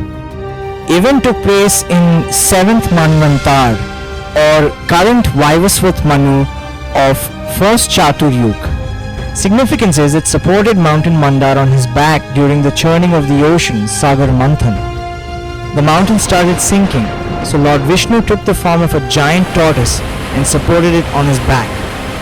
It helped devs and Asurs obtain Amrit, elixir of immortality. It was a period when Dharam was about to be established. It represents stability of universal order. Vara Avatar, the boar, Satya Yuga. Event took place in 7th Manvantar or current Vaivasvat Manu of 1st Chatur Yuga. Significance is it rescued Earth from the depths of the cosmic ocean after being submerged by the Asur Hiranyaksh. Asur Hiranyaksh stole the Earth by decoding the gravity grid lines and submerged it in the primordial waters. In other words, he moved the Earth away from the solar system.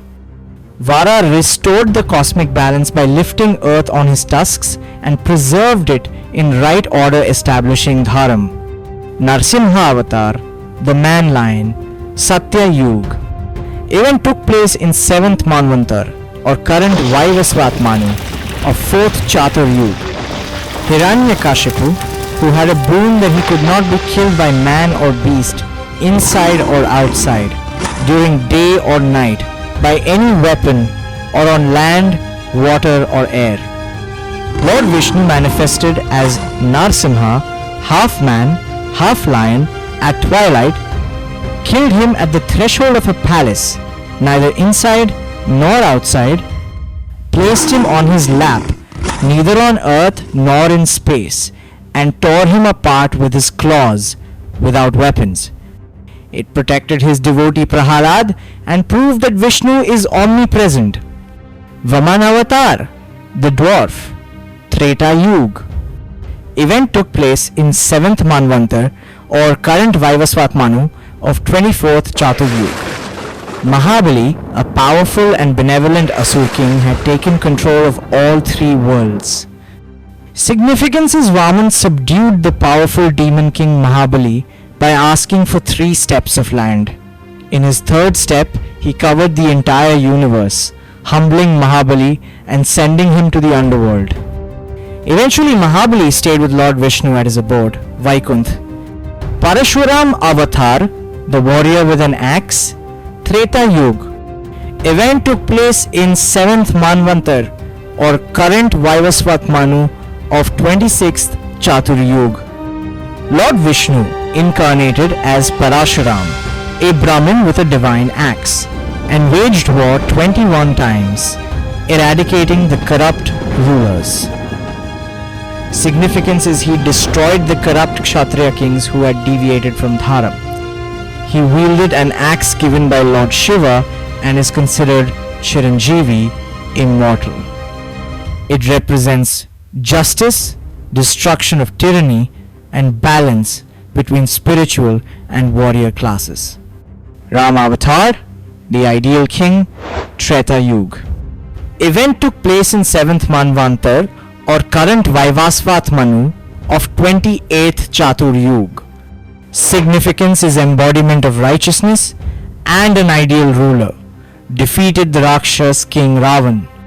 The hero of the Ramayana history, exemplifying dharam, honor and duty.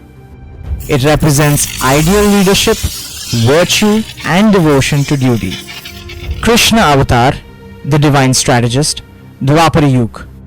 Event took place in 7th Manvantar or current Vaivasvat Manu of 28th Chatur Yuga. Significance is he delivered the Bhagavad Gita to Arjun and played a crucial role in the Mahabharata. he destroyed Adharam by ending the reign of Kansa and Duryodhan. He provided the cosmic knowledge to the society to have a better understanding of Dharam. Balaram, brother of Krishna, or Buddha, the enlightened one, the ninth avatar in Kali Yuga. There is no clarity on who is the ninth avatar. Significance is Buddha taught non-violence, compassion, and detachment from material suffering. He is believed to have incarnated to counteract excessive ritualism and bring spiritual awakening. He simplified Dharam. The Bhagavad Puran 1.3.24 and the Dashavatar concept list Buddha as the ninth incarnation of Vishnu. In some texts like Vishnu Puran, Garud Puran, and Agni Puran, Balaram, who is the elder brother of Krishna, is listed as the ninth avatar, while Buddha is omitted. The greatness of Buddha cannot be ignored, as he was an enlightened soul who simplified Dharam. Especially in South India and Gaudiya Vaishnavism, do not include Buddha in the Dashavatara list and instead consider Balaram as the ninth incarnation. There is no clear verdict about the ninth avatar of Lord Vishnu, Kalki Avatar, the future warrior. End of Kali Yuga. Kalki will appear riding a white horse, Devdutt, wielding a blazing sword, bringing about a new Satya Yuga. He will annihilate Adharam, or ignorance, to establish Dharam. Bhagavad Puran states that Kalki will be born in the village of Shambhala, in the house of a Brahmin named Vishnuyash. He will destroy the corrupt and evil rulers and restore Sanatan Dharam, eternal righteousness.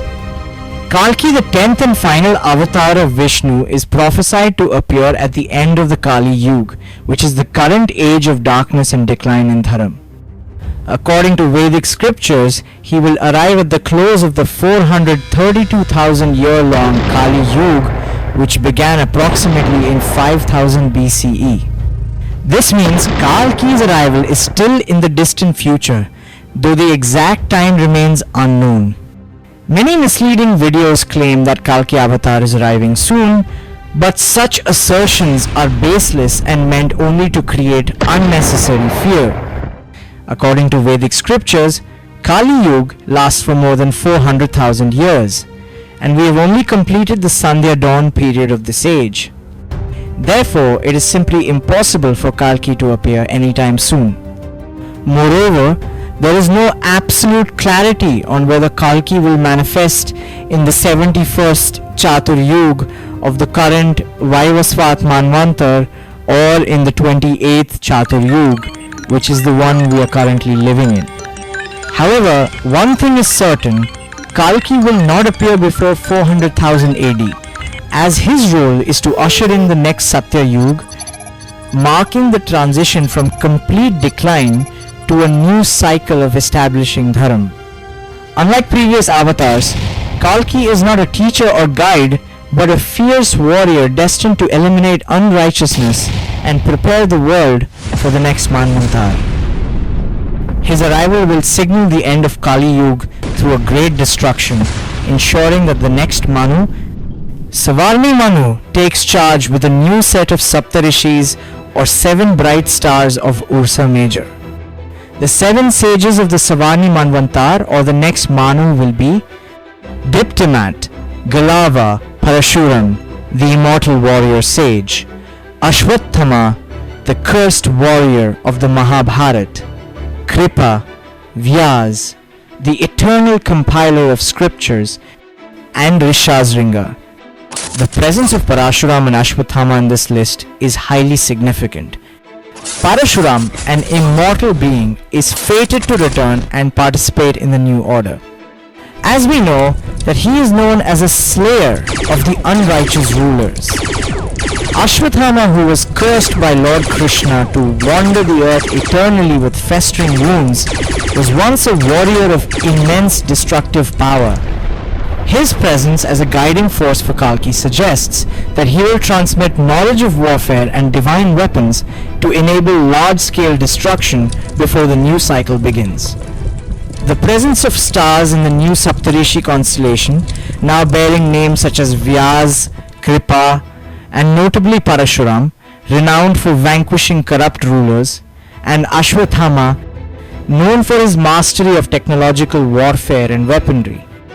It suggests a celestial alignment guiding Kalki's arrival in the Kali Yuga of the 7th first Chatur Yuga, the final epoch of the current Manvantar. Based on calculations from today, the estimated timeline would be 186.2 million years from today. Calculation for time remaining until 71st Chatur Yuga. Remaining Chatur Yugas, 71 minus 28 is equal to 43 Chatur Yugas. Time for 43 Chatur Yugas, 43 multiplied by 4,320,000 years is equal to 185,760,000 years. Based on cosmic time cycles, Kalki is expected to arrive at the end of the Kali Yuga in the 71st Chatur Yuga of the current Manvantar, approximately 186.2 million years from today. Let us understand it in a cosmic cycle of renewal. The selection of sages indicates that mass destruction will be necessary to restore Dharam, as Rishi Vyas will once again guide humanity in righteousness. The next cycle of creation will begin with a new Manu and a new order of celestial forces. The association of Parashuram and Ashwathama with weapons and warfare suggests that Kalki's time will be one of unprecedented conflict, paving the way for the rebirth of civilization under Savarni Manu. Thus, the fear-mongering around Kalki's early arrival is purely sensationalism. His prophesied road is not imminent, but rather a distant event meant to ensure the cosmic balance between destruction and renewal. One of the key aspects covered earlier on this channel is the true essence of Dharam, which differs from the Abrahamic perception of religion. Abrahamic religions are Jews, Christian, and Islam. While Dharam is often translated as religion in common usage, its meaning is much broader and rooted in cosmic law and order. The term Hinduism in its true sense refers to Bharatvash, the land of Bharat, an ancient name for India. The people of this land, today known as Hindus, inherited a civilization shaped by the Vedic structure and its profound cosmological knowledge. Viewers are encouraged to watch all the main earlier videos in sequence to fully grasp the essence of Vedism and its foundational concepts. These videos are listed in playlist Hindu Dharam. As we delve deeper into Vedic cosmology, having a clear foundation makes it easier to comprehend the next level of knowledge. The meaning of the word Ved is knowledge. It is also important to familiarize oneself with the Vedic time cycles, including Kulp, Manvantar, and Chatur Yugas. Just as learning basic multiplication tables is essential for higher mathematics, these time cycles form the foundation for understanding Vedic chronology. A true follower of Vedism or Vedantic culture, which is the basis of the administrative and spiritual system of Bharatvash, must recognize the true essence of Dharam, distinct from the conventional notion of religion. Over time, Vedic society evolved into two primary philosophical traditions, Vaishnavism and Shaivism. The belief system centered around Vishnu and Shiv-shaped societal structures, possibly as early as 2 million years ago, the time before Ramayana. This period falls within the Pleistocene epoch, commonly referred to as the Ice Age. From these two traditions, numerous sects emerged, each adapting and modifying core teachings. Buddhism, for example, traces its roots to Jainism Dharam. Gautam Buddha, the founder of Buddhism, learned from a disciple of the 24th Tirthankar of Jainism, Vardhaman Mahavir. To further enrich our understanding, we can also examine archaeological evidence of the earliest known civilizations. The Sumerian civilization, which dates back to around 6500 BCE, aligns closely with the period of the Mahabharata. The Sumerians contributed significantly to human advancement. pioneering technologies such as the wheel, mathematics, and cuneiform script. Through this journey, we aim to uncover the vast and intricate wisdom embedded in Vedic scriptures and their relevance to human civilization.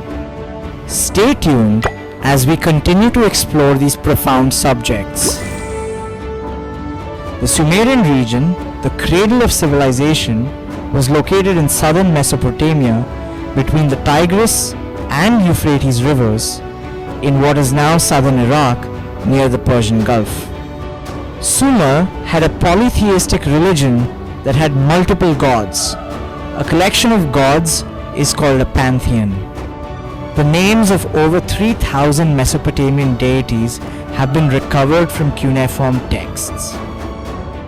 The oldest known civilizations on Earth emerged around the Neolithic period, with some of the most ancient being are Göbekli Tepe, 9600 BCE, Turkey, the world's oldest known temple site, predating agriculture and organized settlements.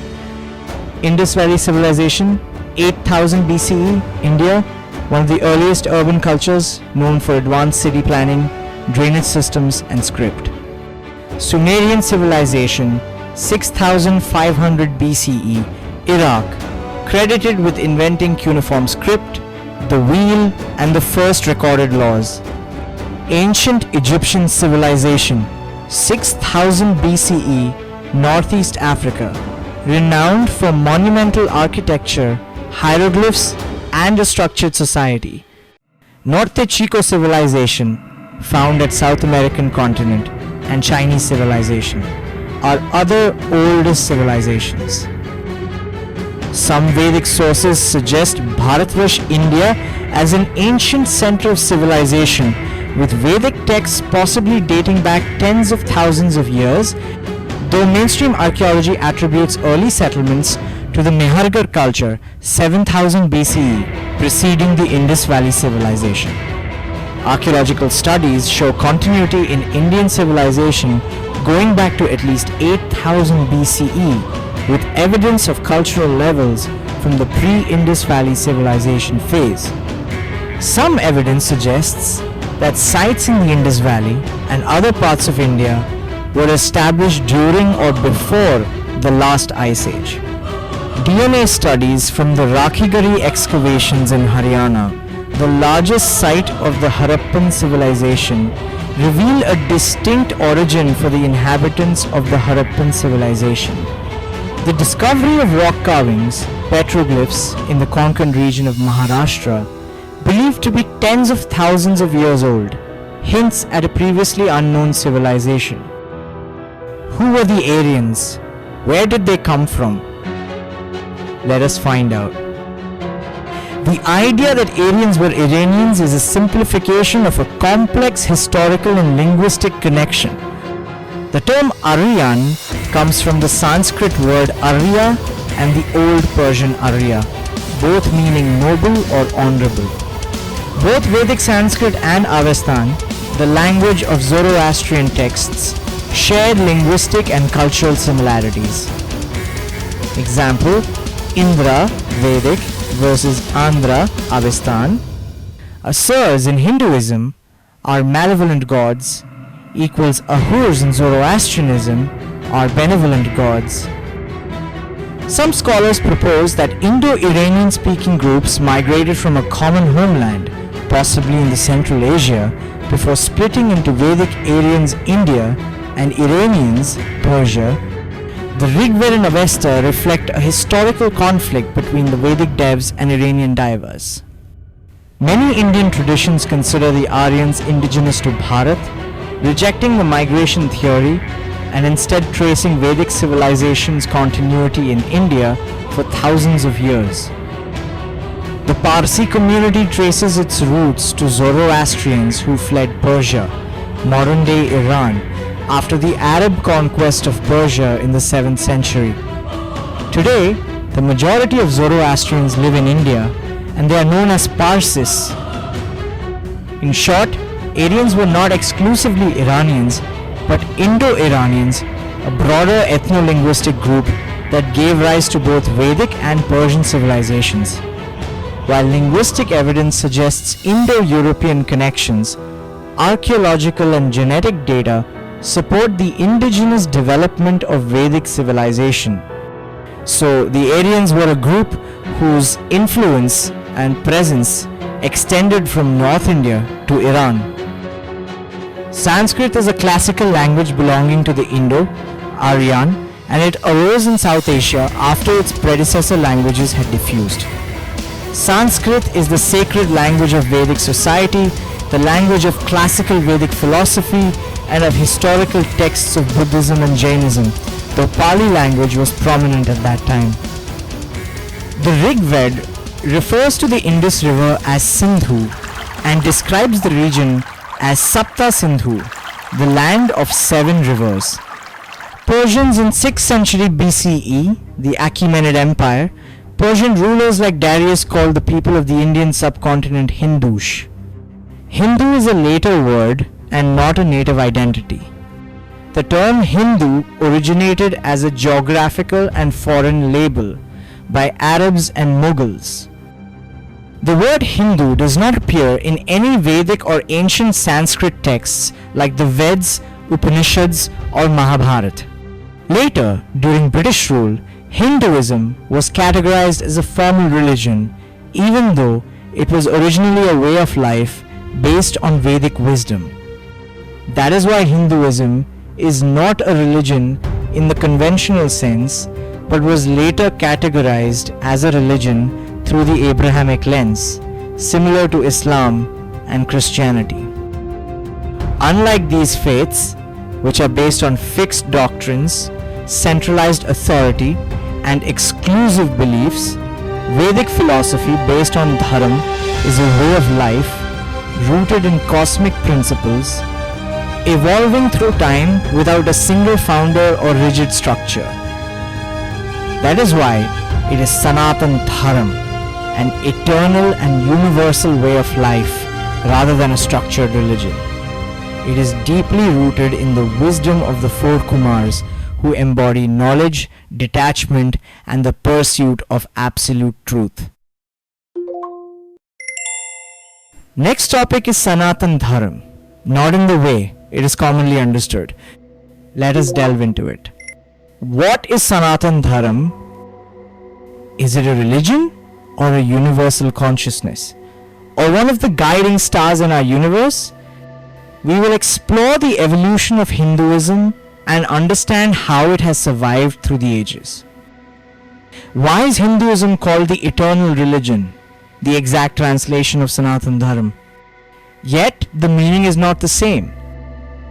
Hinduism was labeled as a religion through the lens of Abrahamic faiths and formally branded as such under British rule. Coincidentally, it was translated from Sanatan Dharam, but in reality it is not the same.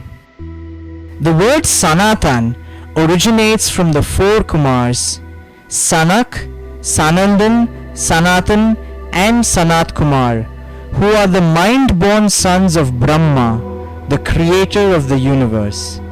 Sanak represents ancient wisdom. Sanandan embodies ever blissful knowledge. Sanatan signifies eternity, and Sanat Kumar symbolizes eternal youth. These 4 sages reside in Janloka, guiding the universal order through the cycles of destruction, sustenance, and creation. They maintain the order of Pralay and creation, but do not govern Mahapralay, the great cosmic dissolution. The Bhagavad Gita speaks about karma and the cycle of rebirth, core tenets of Sanatan Dharam. However, the term Sanatan Dharam itself is not explicitly mentioned in the Ramayana or the Gita. The Gita does use Sanatan in different contexts, such as Kula Dharam Sanatana, the ancient laws of a family, and Shaswata Dharamagupta Sanatana, the undying protector of eternal laws. This distinction is crucial as Sanatan means eternal, and Dharam means the natural order or the universal consciousness, but not in the sense of religion as defined by Abrahamic traditions. It is closer to an eternal universal consciousness rather than an institutionalized faith. Hinduism has survived for thousands of years, making it eternal in continuity. However, the phrase Sanatan Dharam as a fixed term is not used in the Mahabharata in the way it is today. Though Krishna is referred to as the undying protector of eternal laws in the Gita, the modern branding of Hinduism as Sanatan Dharam is a relatively recent trend. Thus, the belief that Hinduism and Sanatan Dharam are the same is a misconception. Over time, Sanatan Dharam has become a popular label, but in essence, Hinduism remains a way of life rather than a conventional religion. The modern narrative equating Hinduism with Sanatan Dharam is one of the biggest misconceptions. This idea has gained traction as a trend, effectively rebranding Hinduism, a vast evolving way of life, into a fixed religious category. While Sanatan Dharam refers to eternal principles and universal consciousness, Hinduism as practiced is a diverse tradition shaped by time, culture, and philosophy. Stay tuned as we uncover the deeper truths behind this ancient way of life. Before the emergence of the Shraman tradition in ancient India, the dominant religious framework was the Vedic way of life, which later evolved into what is now known as Hinduism. Hinduism, as understood today, emerged from the fusion of Vedic traditions, Brahmin ideology, Shraman traditions, Jainism, Buddhism, Bhakti movement, and diverse indigenous beliefs. During the late Vedic period, say 1100 BCE, Brahmanism developed in the Kuru Panchal realm, later integrating with non-Vedic traditions of the eastern Ganga's plain. This synthesis not only influenced what became Hinduism, but also contributed to the rise of Jainism and Buddhism. Vedic rituals including psalm offerings, fire sacrifices, and the Ashwamedh played a crucial role in early spiritual practices, alongside the worship of deities like Indra, Agni, fire, and Rudra. The Shraman tradition emerged as a parallel and at times a challenge to the Brahmanical sect of the Vedic structure. Unlike the ritualistic and sacrificial practices upheld by Brahmanism, Shaman movements emphasized asceticism, self-discipline, and direct spiritual experience. Traditions like Buddhism and Jainism arose from this school of thought, rejecting Brahmin sect authority and advocating alternative paths to liberation. At the heart of the Vedic administrative framework was the Varna system, which divided society into 4 classes. Brahmins, who are priests and scholars, Kshatriyas, who are warriors and rulers, Vaishyas, who are merchants and farmers, and Shudras, who are laborers and service providers. While initially based on occupational roles, this system later became more rigid, shaping social hierarchies that persisted for centuries. It focused on rituals, particularly sacrifices performed by priests called Brahmins to appease the gods. The Veds, a collection of hymns and rituals, served as the primary scriptures. The Vedic religion emphasized a hierarchical social structure with Brahmins at the top. Around 800 BCE, a new philosophical and religious movement emerged, known as the Shraman tradition. The Shramanans, meaning seekers, rejected the authority of the Veds and the Brahmins, seeking a more austere path to spiritual liberation. They emphasized ascetic practices, meditation, and introspection. Shraman traditions led to evolution of yoga, Jainism, Buddhism, some schools of Hinduism. Soon after the rise of the Shraman traditions, Jainism began to take shape with Parshvanath as one of its earliest known figures around 800 BCE. Emphasizing non-violence, asceticism, and spiritual liberation, Jainism emerged as a distinct path that challenged the ritualistic practices of Brahmanism while carrying forward the core ideals of the Shraman movement. The Vedic system is one of the major traditions which shaped modern Hinduism, though present-day Hinduism is significantly different from the historical Vedic way of life. Impact of the Shraman tradition is that concepts like karma, rebirth, and moksha, originally central to Shraman philosophy, were later integrated into Vedic Hinduism. It shaped Indian spirituality, encouraged meditation, monasticism, and ethical living, which became core to later traditions. The Shraman tradition was a powerful spiritual movement that reshaped Indian philosophy. By rejecting Vedic authority and focusing on self-discipline, non-violence, and direct experience, it laid the foundation for Jainism, Buddhism, and later developments in Hinduism. This path challenged the authority of the Veds and the dominance of Brahmin priests, promoting a way of life based on self-discipline, meditation, and renunciation. The Shramans rejected elaborate rituals and focused on direct spiritual experience, seeking liberation, moksha, through self-effort rather than sacrifices and priestly mediation. Revival of Jainism in 5th century BCE, led by Mahavir, carried forward the Shraman ideals of strict asceticism and complete non-violence. Buddhism, founded by Gautam Buddha, embraced a more balanced approach, emphasizing the middle path between extreme asceticism and indulgence. Another Shramanic sect, the Ajivikas, believed in a deterministic universe where fate governed all actions. Ajivika philosophy emphasized determinism, in Sanskrit niyati, rejecting free will and believing that all events are preordained by cosmic law, making human effort irrelevant to one's fate. Shaman, the lost tradition, not only influenced Jainism and Buddhism, but also reshaped Vedic Hindu thought.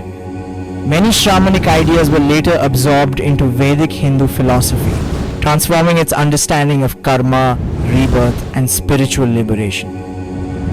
The Shraman movement, a precursor to Jainism, Buddhism, Yoga, and some schools of Hinduism, emerged as an offshoot of the Vedic religion around 800 to 600 BCE. Vedism was centered around fire rituals, hymns, and sacrificial offerings dedicated to deities such as Indra, Agni, and Varun. Over time, as these traditions evolved, Brahmanism emerged during the late Vedic period, taking shape in the Ganga basin around 1000 BCE. While both Vedism and Brahmanism uphold the Veds as sacred, Brahmanism expanded beyond the early Vedic framework, incorporating new doctrines, philosophies, and practices. It introduced elements such as temple worship, puja, ritual offerings, meditation, renunciation, vegetarianism, and the central role of the guru, many of which were non-Vedic in origin but became integral to Vedic Hindu traditions. This marked the beginning of vegetarianism and the temple worship tradition, practices that were absent in early Vedism but became integral to later religious developments. This broader, more inclusive approach laid the foundation for the diverse and evolving traditions that later shaped Vedic Hinduism. Buddhism, which originated in India, started to decline in the 4th to 6th centuries AD. As Buddhism declined, Brahmanism, with its diverse traditions and practices, began to gain prominence. The Gupta period, for instance, saw the Guptas perform Vedic sacrifices to legitimize their rule while also patronizing Buddhism. At the same time, Buddhism was spreading across the world, driven by Emperor Ashoka's efforts through his missionary initiatives, inscriptions, and diplomatic outreach. In Bharatvarsh or India, not only did multiple religions emerge, but so did atheistic philosophical schools such as Samkhya, Mimamsa, and Karvaka, which rejected the concept of a central deity. Among the earliest organized religions, Jainism and Buddhism were pioneers in developing structured doctrines, centralized authority, and institutionalized religious systems.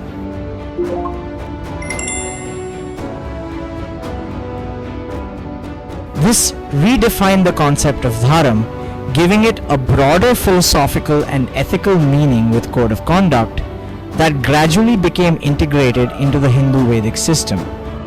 Around the same period, Judaism was evolving with an understanding of Dharam that bore similarities to Buddhist principles, particularly in its emphasis on ethical conduct and righteous living. By this time, Buddhism had already spread to Greece, Egypt, and Israel, largely due to Emperor Ashok's missionary efforts. His edicts and diplomatic outreach played a significant role in transmitting Buddhist teachings beyond the Indian subcontinent, influencing philosophical thought in the Hellenistic and Mediterranean regions. The concept of Dharam gradually transformed as codes of conduct and centralized authority became defining features of emerging religious traditions. This shift marked the point where Dharam evolved from a broader way of life into a structured religion with established doctrines and institutions. It was during this period that Judaism of Jewish people emerged with a formalized doctrine recorded in the Torah, laying the foundation for an organized religious system centered on divine laws, ethical principles, and communal identity. This marked the emergence of religion as a structured system, where sacred texts were written to establish doctrines and govern the conduct of the community and its followers. This is how the meaning of Dharam evolved into the concept of religion, shifting from a way of life to an organized system with doctrines and institutions. The start of Bhakti devotion movement and what led to the rise of the Bhakti movement, the last lap for survival of Hinduism. The Bhakti movement began around the 7th century AD in South India. The Bhakti movement revived Vaishnavism and Shaivism by emphasizing personal devotion over rituals, making worship more accessible to the masses. It later spread across India, reaching its peak between the 15th to 17th centuries. The movement arose as a response to ritualistic Brahmanism, the rigid caste system, and later, the influence of Islam. It emphasized personal devotion bhakti to a deity over rituals, temple-centric worship, and social hierarchies, promoting love, equality, and direct connection with the divine. Poets like Kabir, Mirabai, Tulsidas, and Guru Nanak played a crucial role in spreading bhakti ideals. Rather than being an eternal universal order of cosmology, what is now called Sanatan Dharam is a modern interpretation of ancient spiritual idea, an evolving tradition shaped by history, cultural exchanges, and shifting narratives. Some schools of Vedic Hinduism, like Vedanta, Samkhya, and Yoga, were influenced by the shaman philosophy. The Hindu ashram system, which institutionalized renunciation within the Brahmanical social structure, may have been an attempt to incorporate the monastic tradition found in Jain and Buddhist orders. Buddhism and Judaism transformed the concept of Dharam into a structured religion, introducing doctrines, central authority, and institutionalized practices.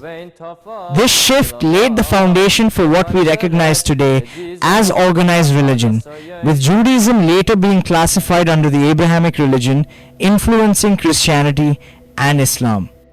In the land of Bharatvarsh, the people were identified as Hindus, not by religion but by geography. Over time, the British colonial rulers formalized this identity, labeling followers of diverse traditions as Hindus, since India could not be defined by a single religion. Earlier, Arabs and Persians referred to the people of this land as Hindush, seeing them as a community rather than a religious group, which also led to efforts to convert them to Islam. This looming threat fueled the Bhakti movement, uniting people across religious lines and reviving the fragmented Vedantic traditions. Jainism, though deeply rooted in India, never expanded globally or even significantly within the subcontinent due to its strict practices and non-missionary approach. In contrast, Buddhism became the first religion to spread across the world, reaching far beyond its place of origin. It was the most influential and widely followed faith of its time.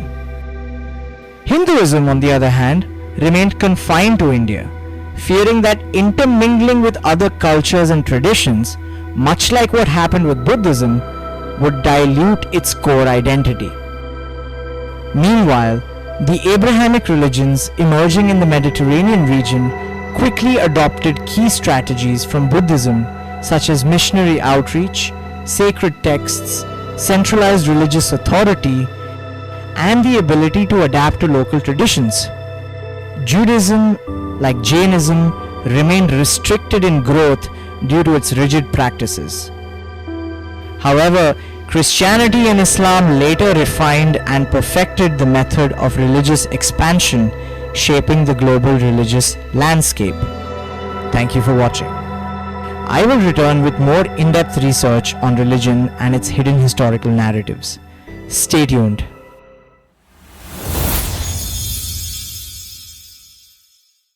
Thanks for watching. Don't forget to like the video. Another video is coming soon.